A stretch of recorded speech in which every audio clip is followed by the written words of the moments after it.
सोनल की भाभी सोनल को 4 बार फ़ोन कर चुकी थी, पर सोनल फ़ोन रिसीव नहीं कर रही थी।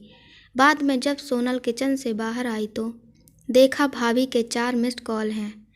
यह देखकर वह घबरा गई, क्योंकि उसकी भाभी को पता होता है कि अगर सोनल 2 बार में फ़ोन नहीं उठाती तो इसका मतलब यही है कि वह अपने काम में व्यस्त है या फिर फ़ोन से दूर है। अब सोनल का मन घबरा रहा था, क्योंकि भाभी के 4 फ़ोन लगातार आने से उसे टेंशन हो गई थी, क्योंकि सोनल की मम्मी की तबीयत इन दिनों ठीक नहीं चल रही थी। अभी 2 दिन पहले ही सोनल अपनी मम्मी से मायके में मिलकर आई थी। फिर भी सोनल ने हिम्मत करते हुए अपनी भाभी को फ़ोन लगाया, और फ़ोन जैसे ही भाभी ने उठाया तो सोनल को रोते हुए कहा, दीदी, मम्मी जी हमें छोड़कर चली गई हैं। रात को अच्छे से सोई थी। सुबह आपके भैया और मैंने खूब उठाने की कोशिश की, पर वह नहीं उठी। तब हमने डॉक्टर साहब को बुलाया। फिर उन्होंने बताया कि मम्मी जी अब हमें नहीं रहीं। दीदी, आप जल्दी से घर आ जाओ। इतना सुनते ही सोनल के आंखों से आंसू बहने लगे। पापा तो पहले ही उसे छोड़कर जा चुके थे, अब उसकी माँ भी नहीं रही। सोनल तो बिल्कुल बेहाल हो चुकी थी।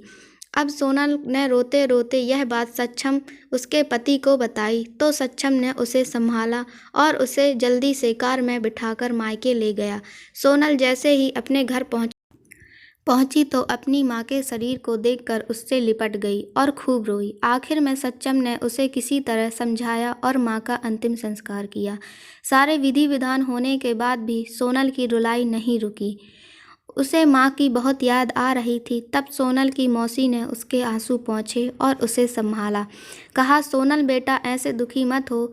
दीदी नहीं रही तो क्या हुआ, मैं हूँ ना तेरी मौसी। मेरा घर भी तो तेरा मायका है। जब मन करे तब आ जाना अपनी मौसी के पास। वैसे कहते भी हैं ना, मौसी का मतलब माँ जैसी। बेटी, मैं तेरा दर्द समझ सकती हूँ, क्योंकि तेरे पापा तो पहले ही तुझे छोड़कर जा चुके हैं और आज दीदी भी चली गई। कहते हैं ना कि माँ के जाने के बाद तो लड़कियों का मायका ही छूट जाता है। यह भाभी तो बस दुनिया को दिखाने के लिए नाम का रिश्ता होता है, क्योंकि मायका तो माँ से ही होता है। सोनल भी मन ही मन सोचने लगी, शायद मौसी ठीक ही तो कह रही हैं। और वह मौसी से लिपट कर जोर जोर से रोने लगी और कहने लगी, क्या मौसी, मेरा भी मायका अब नहीं रहा। तभी सोनल की भाभी दूर बैठी सब बातें सुन रही थी। पहले तो भाभी ने सोनल को चुप कराया और फिर उसे दिलासा दी। फिर भाभी ने मौसी से कहा कि मौसी जी, आपने ऐसे कैसे कह दिया, मायका केवल माँ से ही होता है। मैं मानती हूँ कि माँ का स्थान कोई नहीं ले सकता, लेकिन अभी भी दीदी के भैया भाभी जिंदा हैं, और जब तक हम हैं दीदी का मायका हमेशा बना रहेगा। मैं पूरी कोशिश करूँगी दीदी को मम्मी जी की तरह प्यार और सम्मान देने की, और दीदी का जब चाहे मन तब आ सकती हैं। यह घर कल भी उनका था, आज भी है और कल भी रहेगा। मौसी जी, मैं भी एक बेटी हूँ और मेरा भी मायका है। मैं अच्छे से जानती हूँ कि हम बेटियों के लिए मायका कितना महत्वपूर्ण होता है।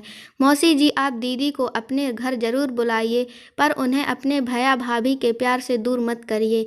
तभी मौसी ने कहा, बहू, आज के ज़माने में तेरी जैसी सोच रखने वाली भाभी बहुत कम मिलती हैं। मुझे माफ़ कर दे, मैंने सोनल को गलत राह दिखाई। तभी सोनल अपनी भाभी के गले लग गई और बोली, भाभी, आज आपने मुझे विश्वास दिला दिया कि भाभी भी माँ के समान होती हैं, और मैं संतुष्ट हूँ कि जब तक आप और भैया हैं मेरा मायका सदा बना रहेगा।